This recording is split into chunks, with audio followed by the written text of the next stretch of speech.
Damos gracias al Señor por tener de nuevo esta oportunidad para llegar hasta sus hogares con el mensaje de las buenas nuevas de salvación y el mensaje poderoso de edificación para el pueblo de Dios.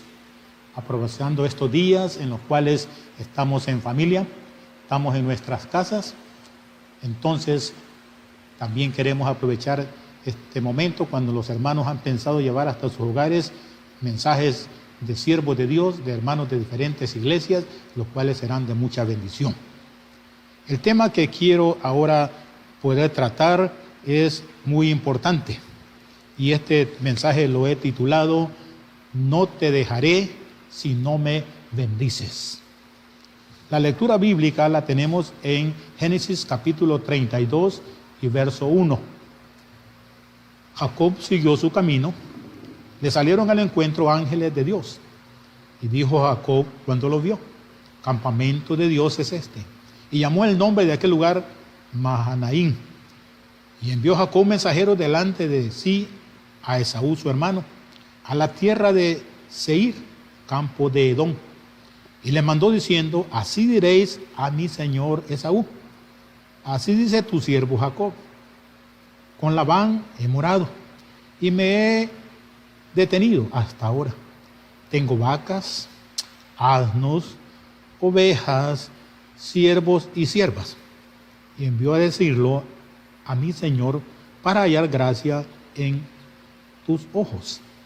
Y los mensajeros volvieron a Jacob diciendo: venimos a tu hermano Esaú y él también viene a recibirte. Y 400 hombres con él. Entonces Jacob tuvo gran temor, se angustió y distribuyó al pueblo que tenía consigo las ovejas y las vacas y los camellos en 2 campamentos. Y dijo: si viene Esaú contra un campamento, lo ataca, y el otro campamento escapará. Y dijo Jacob: Dios de mi padre Abraham, Dios de mi padre Isaac, Jehová, que me dijiste: vuélvete a tu tierra y a tu parentela, y yo te haré bien. Menor soy que todas las misericordias y que toda la verdad que has usado para con tu siervo. Pues con mi cayado pasé este Jordán y ahora estoy sobre 2 campamentos. Líbrame ahora de la mano de mi hermano, de la mano de Esaú, porque le temo. No venga acaso y me hiera la madre con los hijos. Y tú has dicho: yo te haré bien. Tu descendencia será como la arena del mar, que no se puede contar por la multitud. Durmió allí aquella noche, tomó de lo que le vino a la mano presente para su hermano Esaú. Verso 22. Se levantó aquella noche, tomó sus 2 mujeres y sus 2 siervas y sus 11 hijos. Pasó el vado de Jaboc, los tomó, pues e hizo pasar el arroyo a ellos y a todo lo que tenía. Así se quedó Jacob solo. Luchó con él un varón hasta que rayaba el alba. Cuando el varón vio que no podía con él, tocó en el sitio del encaje de su muslo y se descoyuntó el muslo de Jacob mientras con él luchaba. Y dijo: déjame, porque raya el alba. Jacob le respondió: no te dejaré si no me bendices. Y aquí sacamos el nombre entonces de nuestro tema: no te dejaré si no me bendices. Tenemos un pensamiento muy especial para esta meditación bíblica. Y este pensamiento nos ayuda a concluir con una enseñanza muy contundente. Es aprender con humildad a depender de Dios. ¿Cuánto necesitamos ahora en estos días, hermanos, que eso se haga verdad en nuestras vidas? Aprender a depender de Dios en todas las cosas. No podemos estar haciendo cosas individualmente con nuestras propias fuerzas.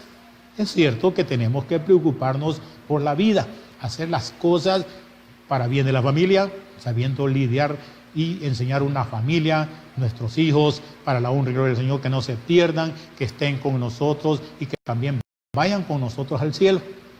Nuestra esposa, que nos apoye, que esté con nosotros y que también esté pensando en hacer la voluntad de Dios. los creyentes que están bajo nuestro cuidado. También somos pastores que debemos de cuidar de nuestras pertenencias, pero también del ganado, que ese fue comprado con la sangre del Cordero Hijo de Dios. Ahora debemos de aprender a depender de la voluntad de Dios. Pero para eso, pareciera entonces que necesitamos ser quebrantados. Dios entonces quiere arreglar algunas cosas que no andan bien en nuestra vida. Dios está quebrantándonos cada día. Estamos yendo entonces al yunque para ser moldeados, para que de esa manera nuestra vida pueda asemejarse a la voluntad de Dios y a su persona. Porque el Señor tiene un objetivo muy claro. El Señor nos quiere bendecir. Y de esa manera, si usted admite eso, usted será mejor. Cada día aprenderá a depender más de Él. ¿Qué pasará después de esto? Bueno, como vemos entonces en la introducción, si tuviéramos que calificar a esta generación, la llamaríamos la generación de la autosuficiencia. Porque a veces descuidamos que la voluntad de Dios es sobre todo y que de ella deberíamos de depender, porque ahí no tendríamos fracasos. Por eso es que en los colegios, buscando la intelectualidad, tenemos entonces lo que se conoce como la formación académica. Y esto tiene un propósito, que el alumno que se le enseña tome a bien la importancia de valerse por sí mismo, sin que tenga que depender de nada y de nadie. Las modernas filosofías apuntan hacia esa dirección y de ello podemos decir que no nos salvamos aún hasta los creyentes, con la excepción de algunos. Algunos sí posiblemente son sabios y no se dejan llevar por esa manera de pensamiento. ¿Sabía usted que las llamadas carreras técnicas buscan sacar al hombre o del hombre todas sus capacidades? Y que la autosuficiencia, ¿verdad?, ante Dios es pecado, porque el objetivo es sacar a Dios del programa en su vida. El enemigo no quiere que dependamos de Dios, sino que dependamos de nuestras propias ideas, de nuestras propias capacidades. Por lo tanto, en este estudio vamos a ver qué es lo que pasó con este hombre llamado Jacob.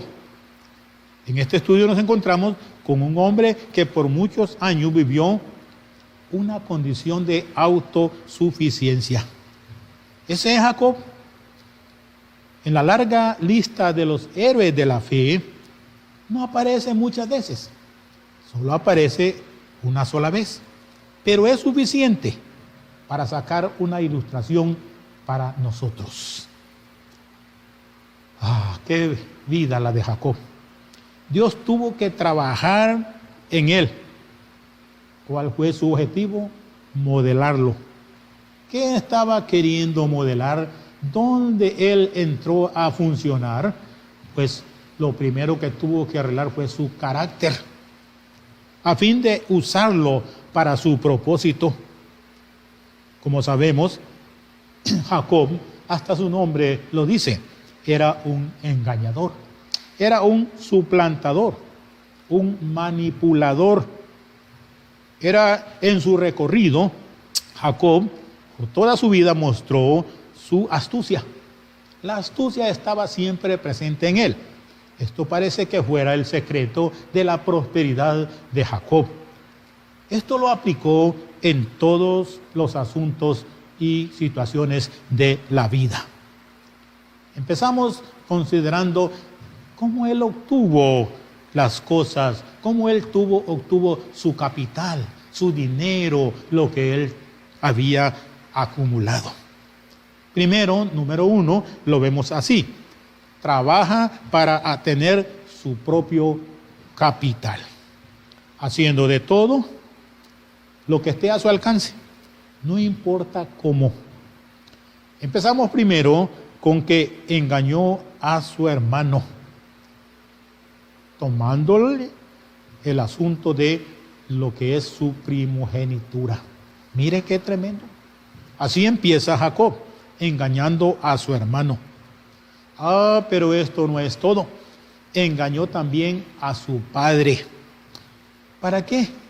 Para que le diera la bendición que no le correspondía. En el plan de Dios ya estaba definido esto. Y el Señor, que todo lo sabe y lo puede hacer, haría lo que Él ya tenía planificado. Pero ahí está la mano del enemigo diciendo a Jacob que haga algo. Y está buscando su autosuficiencia. Entonces engaña a su hermano.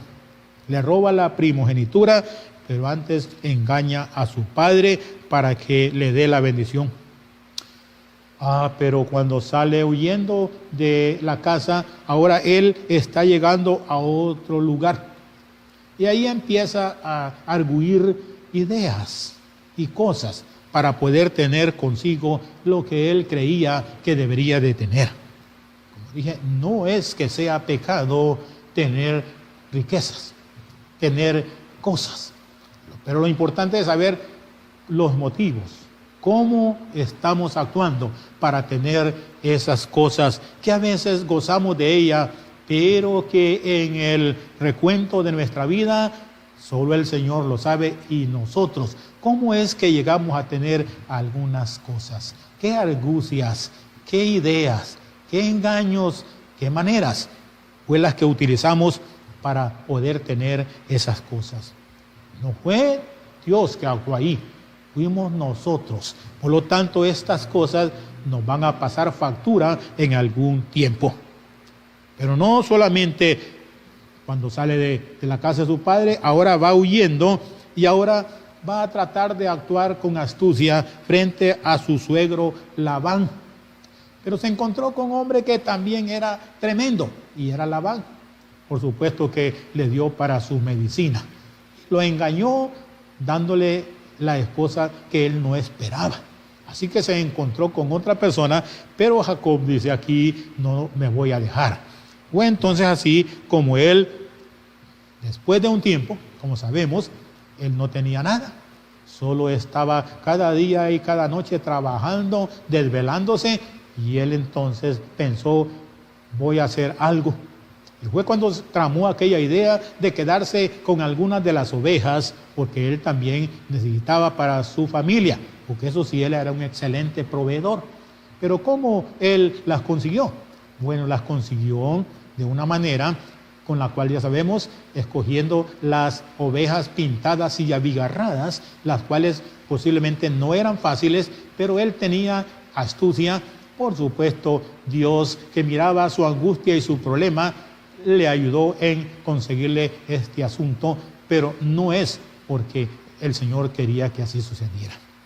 En cierto sentido, Dios le permitió, ¿verdad?, esta estrategia, porque también el enemigo muchas veces querrá destruir a los creyentes, y si los creyentes no nos cuidamos, el enemigo nos roba también las cosas. Eso sucede entonces con los creyentes que tienen sus negocios, que tienen que ser precavidos y muy cuidadosos para que no vayan a perder en sus negocios, pero cuidado con la avaricia, la mentira y otros asuntos que por ahí surgen para poder ser ricos de la noche a la mañana.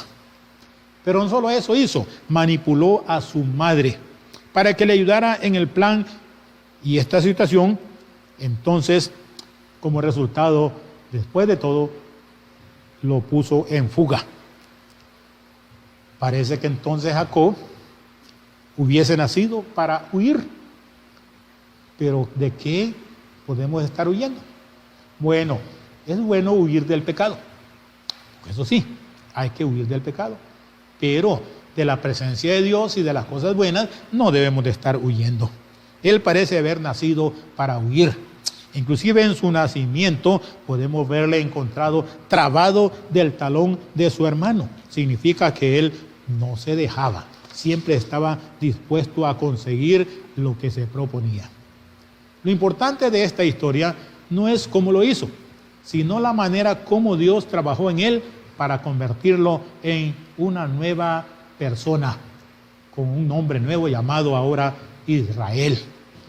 Aquí en Filipenses 1:6 nos encontramos con porciones en las que nosotros sabemos que tenemos estas promesas que el Señor nos ha dado y no debemos de ir adelantándonos para conseguir algunas cosas que nos van a hacer de tristeza después.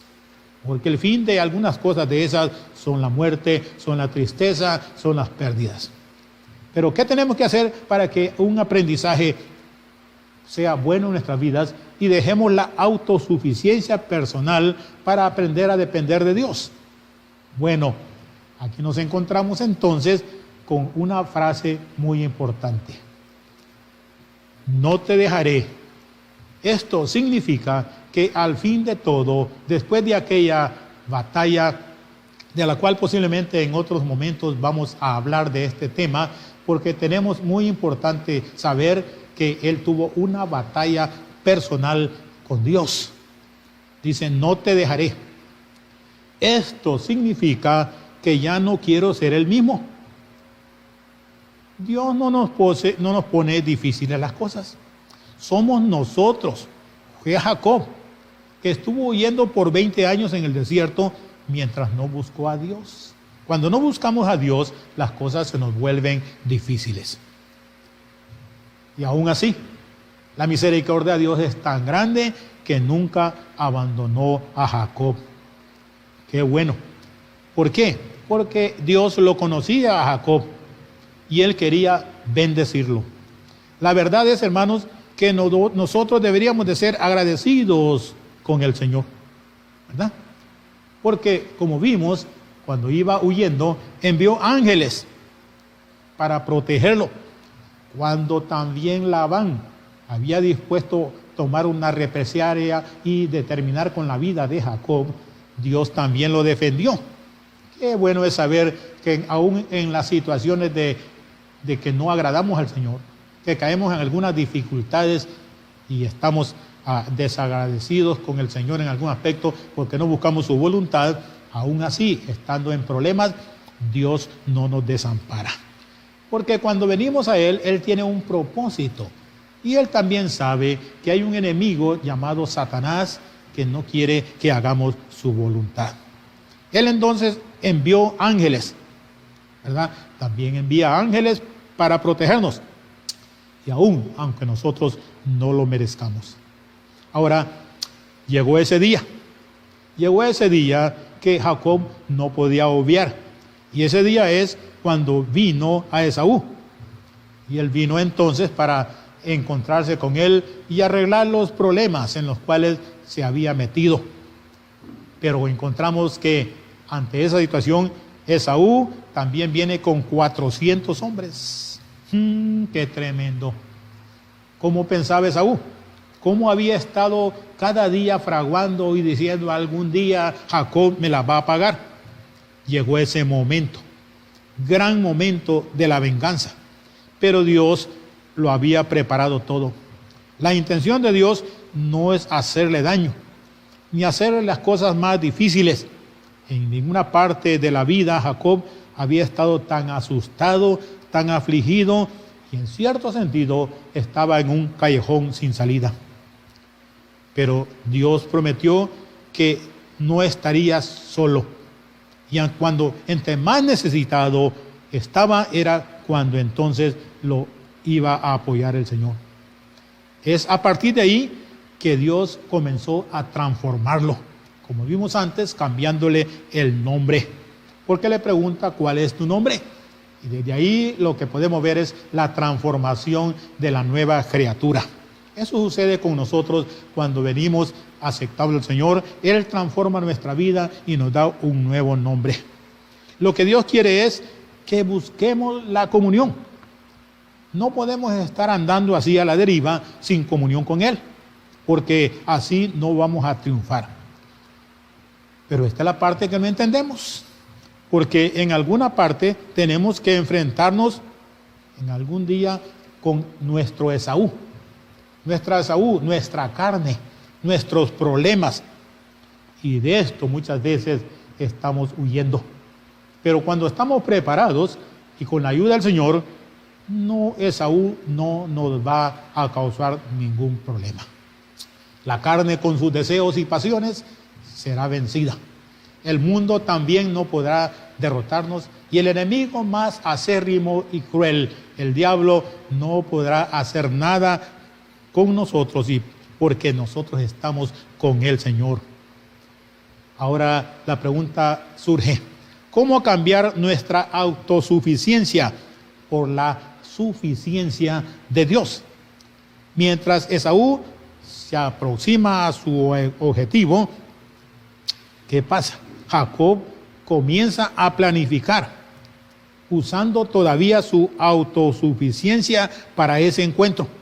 Mire cómo está ahora actuando Jacob. Esaú viene para el encuentro y también Jacob está con su autosuficiencia planeando ese encuentro. Y como vemos, siempre Jacob era astuto.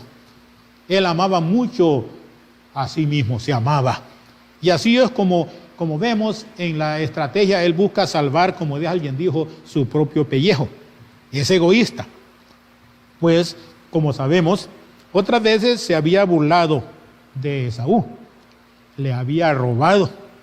Y ahora, ante esta situación, le invade un gran terror. Hermanos, aquí solo podemos ver que cuando eso viene a nuestra vida, la única arma que tenemos es la oración. Y esta oración, Jacob no la hizo al principio. Jacob la hizo de último. Y es cuando él estaba pidiendo que el Señor no se fuera de él. No te dejaré si no me bendices. Ahora, como vimos, él organizó presentes, 480 animales, y los dio en lotes, con el propósito de ablandar la ira de Esaú. Aunque él envió primero dones y dotes como adelantados, librando que Esaú no lo destruyera personalmente. Pero ¿qué sucede? Como podemos ver, esto no valía nada. Esto no valía nada. No vale nada para el enemigo nuestras argucias, nuestras planificaciones. Esto no es suficiente. Lo único suficiente es confiar en Dios.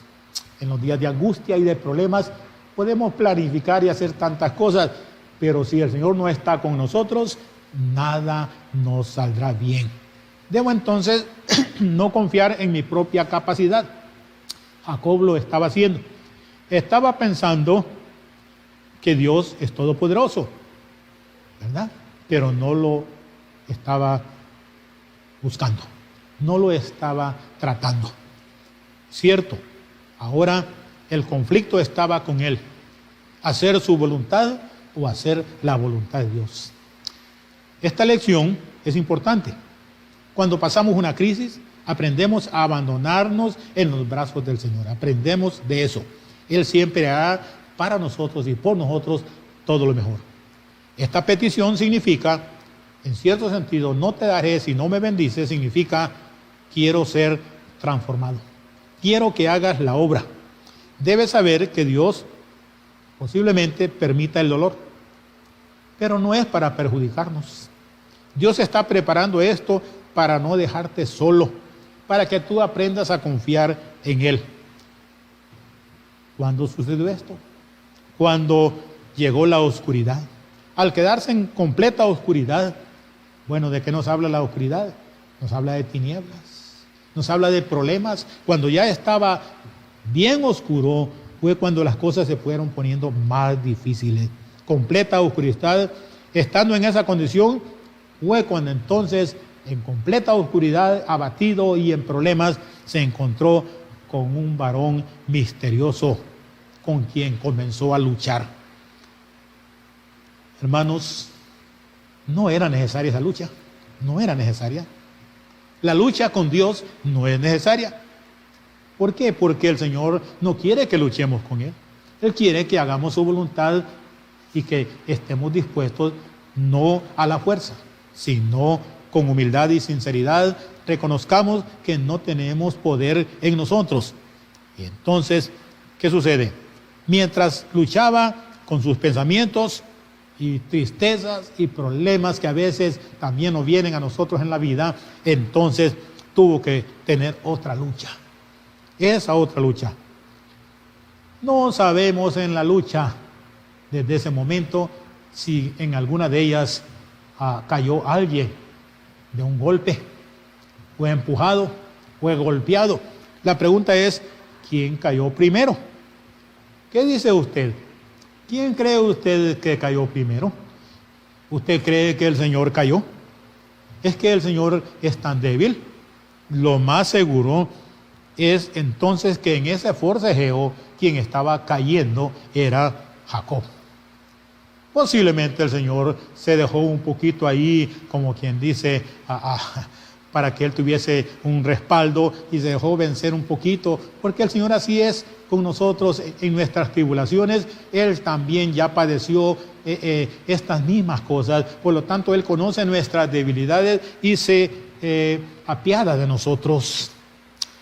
La pregunta es, ¿quién era este luchador? ¿Era un mortal? Bueno, encontramos primero que era un ángel. Pero, ¿sabe quién pensamos que era este? Era el Señor Jesucristo. Era nuestro Señor Jesucristo, el Dios Todopoderoso, quien cada día que pasa está luchando por formarnos. Ahora, pero mira lo que sucedió. Cuando ya iba a amanecer, el varón celestial, en cierto aspecto, pareciera como que se estaba dejando vencer. Se estaba dejando vencer.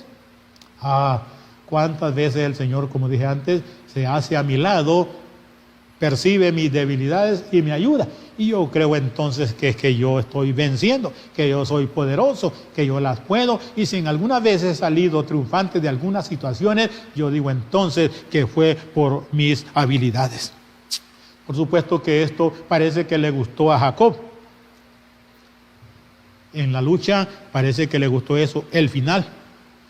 Y fue cuando osadamente dijo, no te dejaré si no me bendices. Hermanos, podemos ver aquí el propósito de Dios al hallarnos a solas. ¿Por qué? Porque usted como ve allí, el ángel, el luchador, dijo, déjame ir. Déjame ir. Esta puede ser una aplicación para nuestras vidas. ¿Cómo es posible que habiendo encontrado a mi Señor Jesucristo, yo lo voy a dejar ir? Tiene sentido. No lo dejo ir, porque en Él tengo todo. Él es mi Padre Celestial. Él es mi ayuda. Además, Él es alguien que ha prometido estar conmigo todos los días hasta el fin del mundo. De veras, Dios tiene un propósito. Y como vemos, esto también sucedió con aquellos que iban para Emaús. ¿Se acuerda? Aquellos no entendieron quién era el que estaba hablándoles. Muchas veces también nosotros no encontramos conocimiento acerca de quién nos está hablando. Así también Jacob no podía triunfar en esta batalla, por supuesto, ¿verdad? No había vencido. Pero el Señor le dice, has vencido. ¿Por qué? Porque el mismo Señor dice que su poder se perfecciona en mi debilidad. Pero si pensamos que queremos luchar contra Dios, hermanos, el Señor es tan poderoso que no aguantaríamos, como alguien dijo, ni el primer round. La lucha desde el principio es desigual, porque nosotros somos pecadores, indignos y viles. Pero siempre tenemos que ser humildes y reconocer que el Señor nos ha puesto en una posición elegante, nos ha dado un ministerio. Por eso es que a veces digo, gracias Padre por haberme puesto en este ministerio. No lo merezco, no soy digno de ello. No puedo estar diciendo que también puedo hacer exposiciones bíblicas, que soy uno de los buenos, de los mejores, que eso el enemigo sí quiere que yo diga. Pero no lo vamos a hacer, porque aunque lo pensemos de que el Señor nos ha dado algunas habilidades, no lo debemos de hacer, porque lo hacemos para la honra y la gloria del Señor. Ahora, hay preguntas importantes aquí, porque según la batalla, dice que él tocó el muslo, tocó la pierna, tocó las piernas, el muslo. ¿Por qué tocó el muslo? Recordemos que él había estado huyendo. Y esto era su fortaleza, huir, hacer lo que bien le daba la gana, hacer cualquier cosa, no depender de nadie. Pero herirlo en el muslo, en cierto sentido, era herir su orgullo. ¿Cuántas veces el Señor, y no permitamos eso, hermano, que Él hiera esas situaciones, que no tengamos orgullo, que el Señor no nos vaya a tocar donde más nos duele, porque realmente que ahí es donde realmente vamos a clamar, ¿verdad? Y vamos a estar afligidos. Pero entonces cuando Él le dice, no te dejaré si no me bendices, está muy bueno, pero no hay que estar haciendo del Señor algo así en ridiculez, como obligándole. No, Él hace su voluntad y Él sabe de qué cosas tenemos necesidad. Déjame ir, le dijo el Señor. ¿Qué está diciendo con esto el Señor cuando le dice que le deje ir? Bueno, es bonito pensar. ¿Es que Él lo iba a abandonar? Posiblemente Jacob así lo pensó. Déjame ir, en cierto sentido, era, sígueme. Yo voy adelante y tú vas siguiéndome, ¿verdad? Entonces, la intención de Jacob de ahora en adelante sería seguir, no huyendo, sino seguir ahora los pasos de aquel que lo había vencido, de aquel por el cual él también había caído vencido. Hermanos, nuestro pensar debe ser ese, seguir la voluntad del Señor y caer rendidos ante Él en adoración y alabanza, porque Él se merece todo esto y más. Por eso los 24 ancianos, cuando sean premiados, según lo dice ahí en Apocalipsis, el Señor les va a poner las coronas, pero ¿sabe qué? Ellos, después de tener sus coronas y estarse gozando de ellas, ellos mismos dirán, no somos dignos de tener estas coronas, y las quitarán de sus cabezas y las van a arrojar a los pies de nuestro Señor Jesucristo. Que el tiempo que vivamos sea para alabar y bendecir su nombre, para poder elevar frases de agradecimiento por lo que Él ha hecho por nosotros, por el ministerio que nos ha dado, por esa vida que quiere el Señor que sea para una vida de seguimiento. Ahora, Dios le hirió, pero no le perjudicó. No, hermano, parece que no duele la operación. La operación más bien le ayudó. Ahora su meta era la tierra prometida. Cambio de actitud, cambio de pensamiento, y ahora su ideal era la tierra prometida. Hoy sí, ya no vuelvo a andar buscando otras personas, no voy a Egipto, no voy a ninguna parte, ahora voy rumbo a la tierra prometida. Después de esto, hermanos, la comunión quedó restablecida. Qué bueno cuando restablecemos la comunión. Tenemos que estar todos los días pensando cómo está mi comunión con el Señor, ¿verdad? Cómo está mi comunión con los hermanos. Y de esa manera ahora estaba restablecida la comunión, la paz inundó todo su corazón, y de esa manera, qué bueno estar viendo a Jacob ahora llegando a la casa de sus padres, ser feliz con los suyos. Qué felicidad será esa cuando lleguemos a la casa de nuestro Padre, ¿verdad? Y podamos ahora estar felices con Él por los siglos de los siglos. Que esta lección nos sirva de mucho a nosotros y a los creyentes.